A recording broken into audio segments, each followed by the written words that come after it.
सबसे पहले चार गवाह थे जिनके नाम पे इसने 16 अरब रुपया लिया था। उसमें गुलजार अहमद, वो चपड़ासी था रमजान शुगर मिल में, वो मर गया, पता ही नहीं चला मरा कैसे। मुजम्मल राजा, वो कैश बॉय था रमजान शुगर मिल में, वो हार्ट अटैक से मर गया। ये 2 महीने में आते साथ ही इनके पहले 2 महीने में वो मरा। गुलाम साबिर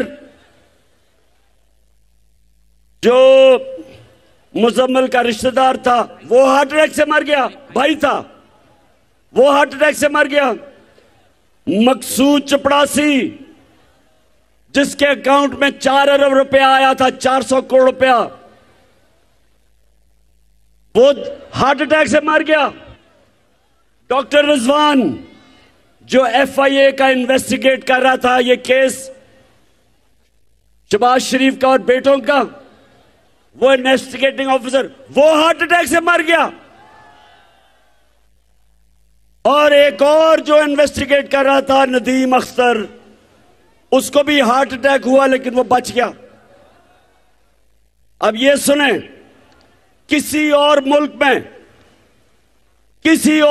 में ये होता, मैं यूरोप की बात कर रहा हूं, मैं उन मुल्कों की बात कर रहा हूं जिधर इंसाफ है। अभी इन्वेस्टिगेशन होनी थी, इसके ऊपर इन्वेस्टिगेशन होनी थी। किसी ने नहीं पूछा कि कैसे सारे लोग जो गवाह थे सब मर गए हैं। और उसके अलावा राना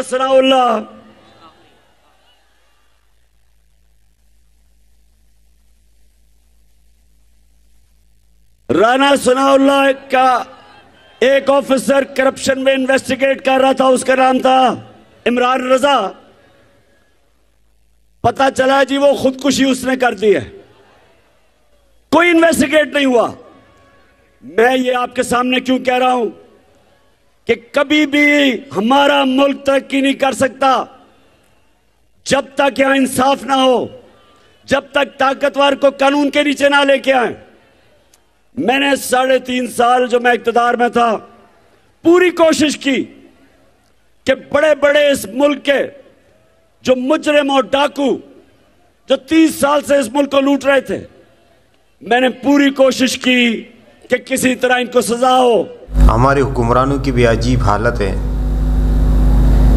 पहले दूसरों पर इल्ज़ामात लगाते हैं कि ये चोर है और इसने ये किया और इसने ये किया, लेकिन जब उसकी बारी आती है तो फिर चीखता चिल्लाता है कि ये तो मेरे ऊपर जुल्म हो रहा है और मैं तो ऐसा नहीं हूँ। लेकिन उनके सामने डटकर खड़े नहीं होते। अगर सच्चा है तो चैलेंज करे कि आए और मेरे ऊपर साबित करे कि मैंने कोई जुर्म किया है, तो मैं जो सज़ा है उसको कबूल करूँगा। वो सामने आ जाए, अगर वाकई वो मुजरिम नहीं है तो बरी हो जाएगा, अगर वाकई वो मुजरिम है तो वो सज़ा का मुस्तहिक होगा, जैसा कि वो दूसरों के लिए सज़ा का ख्वाहिशमंद है। लेकिन अगर वाकई वो मुजरिम है तो फिर अपने लिए भी सज़ा को कबूल करे, और अगर मुजरिम नहीं है तो बरी हो जाएगा और सज़ा से बच जाएगा।